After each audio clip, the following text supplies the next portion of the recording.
नमस्कार, ज़ेहलचल news channel में आपका स्वागत है।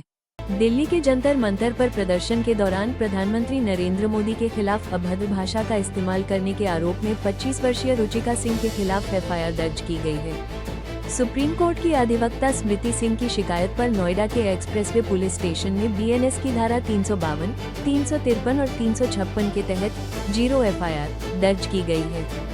चूंकि घटना स्थल जंतर मंतर है, इसलिए मामले की आगे की जांच के लिए इस एफआईआर को दिल्ली पुलिस के पार्लियामेंट स्ट्रीट थाने में ट्रांसफर कर दिया गया है। पुलिस और सोशल मीडिया प्रोफाइल के अनुसार एक सैलून में काम करने वाली रुचिका सिंह का एक वीडियो वायरल हुआ था, जिसमें उन पर संवैधानिक पद की गरिमा को ठेस पहुंचाने और शांति भंग करने का आरोप लगा है।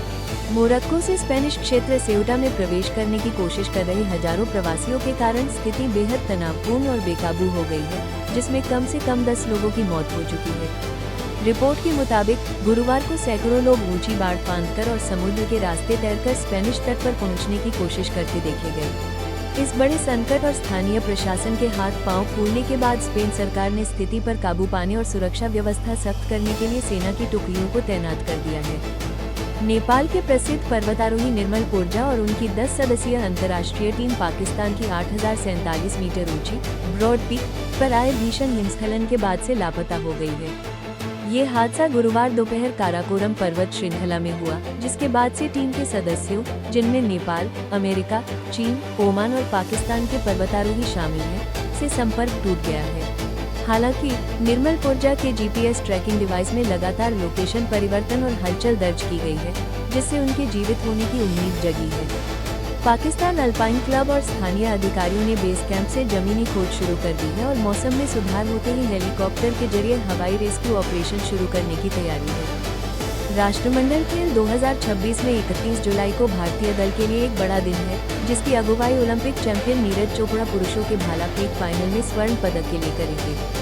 उनके अलावा लवलीना बोरगोहेन, प्रीति पवार और जैस्मीन लिम्बोरिया सहित भारत के रिकॉर्ड 10 मुक्केबाज अपने अपने सेमीफाइनल मुकाबलों में उतरकर फाइनल और पदक का रंग तय करने के लिए रिंग में उतरेंगे।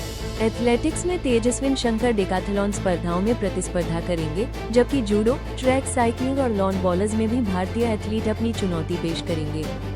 कॉकरोच जनता पार्टी सीजेपी के मुख्य प्रवक्ता सौरभ दास ने भाजपा सांसद और अभिनेत्री कंगना रनौत के बयानों पर पलटवार करते हुए कहा है कि कंगना को उनका गूगल भी गलत जानकारी देता है।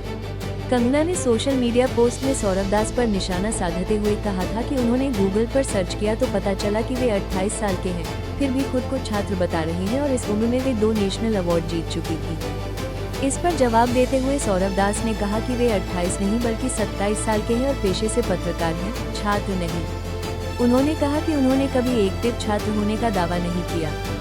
दास ने तंज कसते हुए कहा, मैं छात्र नहीं, स्टूडेंट ऑफ लाइफ हूँ।